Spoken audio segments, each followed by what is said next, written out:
묵상기도 하심으로 새벽 예배를 시작하겠습니다. 하나님 은혜와 사랑에 감사합니다. 우리에게 새날을 주시고 예배케 하신 은혜에 감사합니다. 오늘 이 하루도 주와 동행하는 하루가 되게 하시고 주님을 기쁘시게 하는 하루가 되도록 인도하여 주옵소서.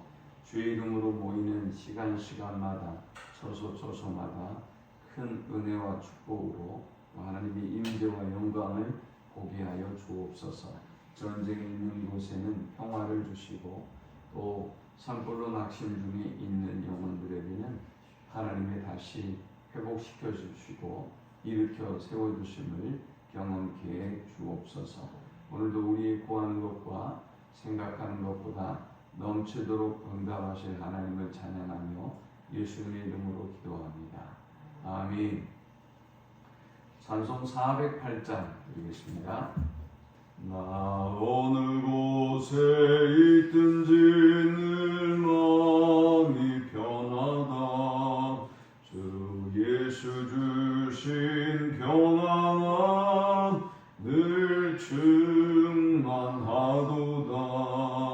나의 마음속이 늘 평안해. 나의 마음속이 늘 평안해. 악한 죄 파도가 많으나 마음이 늘 평안해. 내 맘에 솟는 영생수 한없이 흐르니 목마름 다시 없으며 늘 평안하도다. 나의 마음속이 늘 평안해. 나의 마음속이 늘 평안해. 악한 죄 파도가 많으나 마음이 늘 평안해. 참되신 주의 사랑을 변치 못하네. 그 사랑 내 맘 여시고 소망을 주셨네. 나의 마음속이 늘 평안해. 나의 마음속이 늘 평안해. 악한 죄 파도가 많으나 마음이 늘 평안해. 주 예수 온갖 고난을 왜 몸소당했나. 주 함께 고난 받으면 멸류관 없겠네. 나의 마음속이 늘 평안해. 나의 마음속이 늘 평안해. 악한 죄 파도가 많으나 마음이 늘 평안해. 아멘. 오늘 이 시간에 주시는 살아계신 하나님의 말씀은 구약성경 에스라 3장 1절에서 13절의 말씀입니다. 이스라엘 자손이 각자의 성읍에 살았더니 일곱째 달에 이르러 일제히 예루살렘에 모인지라. 요사닥의 아들 예수아와 그의 형제 제사장들과 스알델의 아들 수룹바벨과 그의 형제들이 다 일어나 이스라엘 하나님의 제단을 만들고 하나님의 사람 모세의 율법에 기록한 대로 번제를 그 위에서 드리려 할세. 무리가 모든 나라 백성을 두려워하여 제단을 그 터에 세우고 그 위에서 아침 저녁으로 여호와께 번제를 드리며 기록된 규례대로 초막절을 지켜 번제를 매일 정수대로 날마다 드리고 그 후에는 항상 드리는 번제와 초하루와 여호와의 모든 거룩한 절기의 번제와 사람이 여호와께 기쁘게 드리는 예물을 드리되 일곱째 달 초하루부터 비로소 여호와께 번제를 드렸으나 그때 여호와의 성전지대는 미쳐놓지 못한지라. 이에 석소가 목수에게 돈을 주고 또 시돈 사람과 두로 사람에게 먹을 것과 마실 것과 기름을 주고 바사온 고레스의 명령대로 백향목을 레바논에서 요파 해변까지 운송하게 하였더라.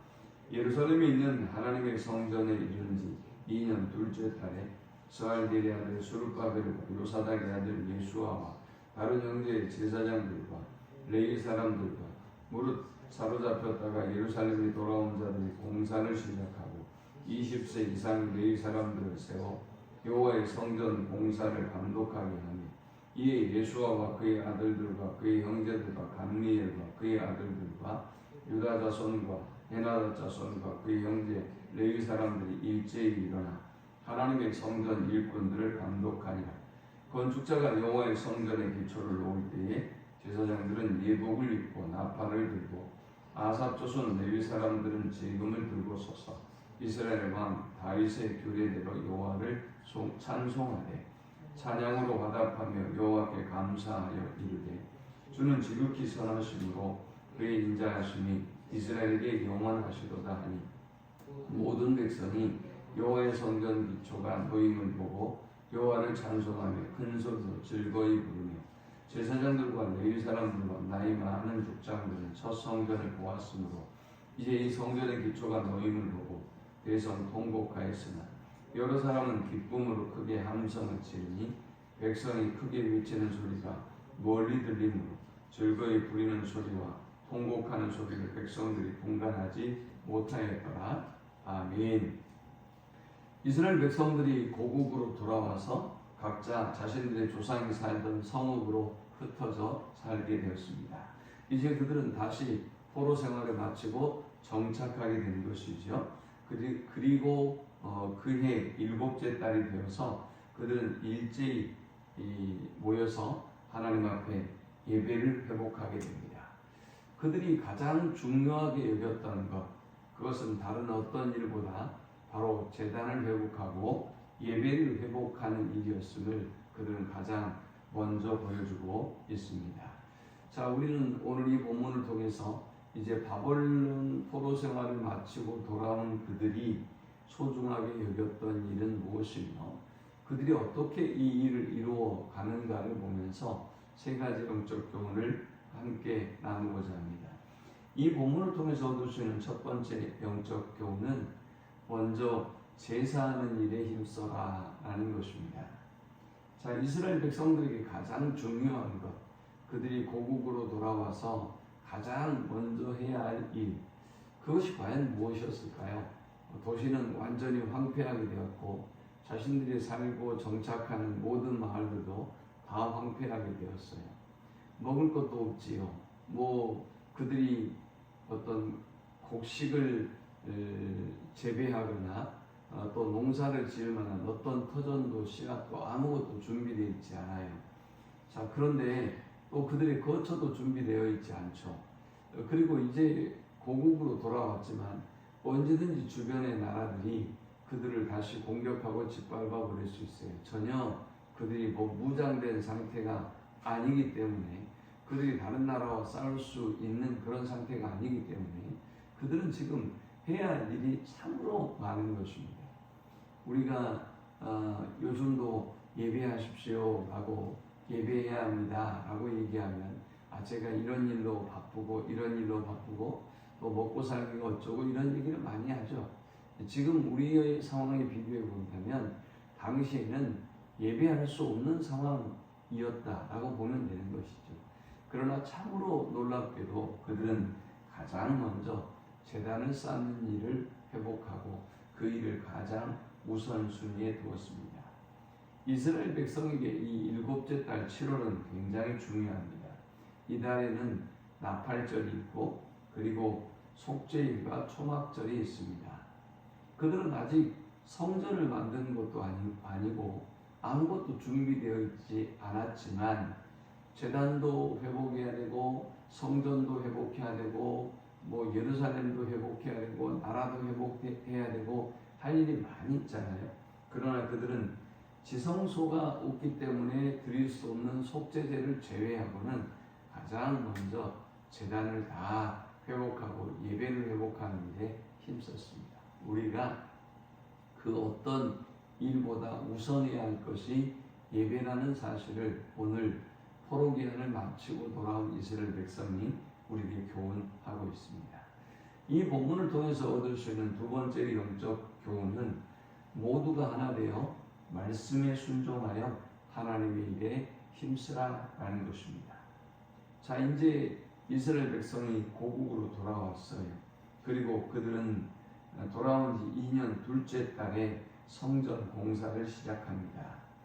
6절에 보니까 일곱째 달 초하루부터 비로소 여호와께 번제를 드렸으나 그때 여호와의 성전 지대는 미처 놓지 못한지라. 그리고 이제 그들은 성전의 공사를 시작합니다. 8절에 예루살렘에 있는 하나님의 성전을 이룬 지 2년 둘째 달에 스알딜의 아들 수룹바벨과 요사닥의 아들 예수아와 다른 형제 제사장들과 레위 사람들과 무릇 사로잡혔다가 예루살렘에 돌아온 자들이 공사를 시작하고 20세 이상의 레위 사람들을 세워 여호와의 성전 공사를 감독하게 하게 했습니다. 자, 이들이 바벨론 포로 생활을 마치고 돌아와서 가장 먼저 하는 것이 바로 제사였어요. 만일 그들이 제사하지 않고 예배하지 않았다고 한다면 그들이 하나 될 수가 없어요.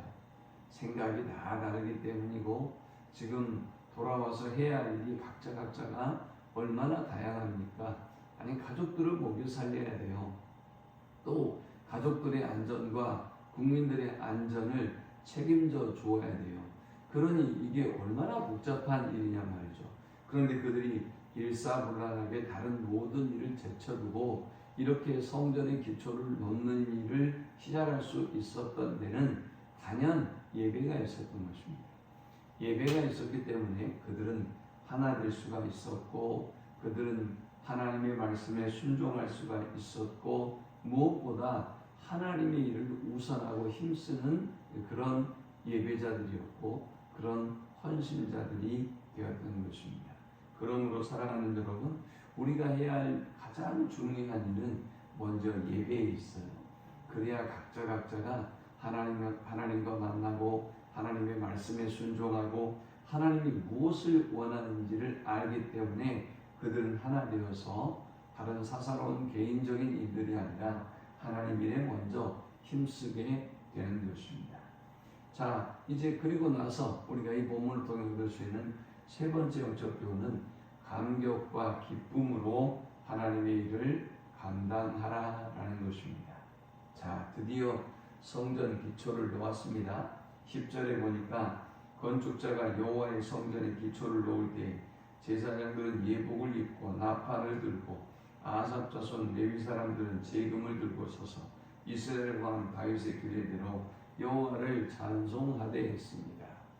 여러분, 70년 동안 그들은 모든 걸 잃어버렸어요. 그리고 고국에 돌아올 가능성도 전혀 없어요.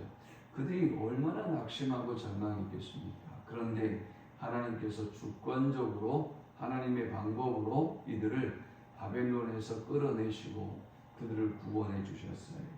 그리고 드디어 무너졌던 제단을 수축하고 그리고 다시 무너졌던 성전의 기초를 놓아요. 얼마나 감격적이었을까요? 얼마나 은혜스러웠을까요? 사람들은 감격하고 감사하며 하나님을 송축하고 그리고 큰 소리로 즐거이 불렀다고 기록하고 있습니다. 또 12절에 보니까 제사장과 레위인들과 나이 많은 족장들이 이 광경을 보고 성전의 기초가 놓이는 광경을 보고 대성통곡하고 또 여러 사람들이 기쁨으로 크게 함성을 질렀다. 이렇게 기록하고 있습니다. 그리고 13절에는 백성이 외치는 소리, 그리고 통곡하는 소리, 즐거운 소리, 이 모든 소리들이 섞여서 사람들이 분간을 할 수 없었다라고 했어요. 그러니까 얼마나 많은 사람들이 얼마나 큰 소리로 감사하고 감격하고 울고 통곡하고 즐거이 찬송하고 기뻐했는지 몰라요. 여러분, 우리가 하나님의 일을 감당할 때 하나님 앞에 예배하고 하나님 앞에 봉사할 때 이런 감격과 기쁨이 있어야 하는 것입니다. 이 감격과 기쁨으로 오늘도 하나님을 예배하고 높이는 복된 성일이 되시기를 축원합니다. 하나님 감사합니다. 귀한 말씀을 통해서 이스라엘 백성에게 예배가 무엇이었는지 어떻게 예배해야 하는지를 가르쳐 주시고 우리에게 깨닫게 해주심을 감사합니다.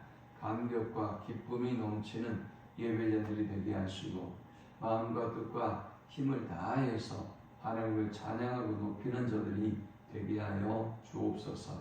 예수님의 이름으로 기도합니다. 아멘.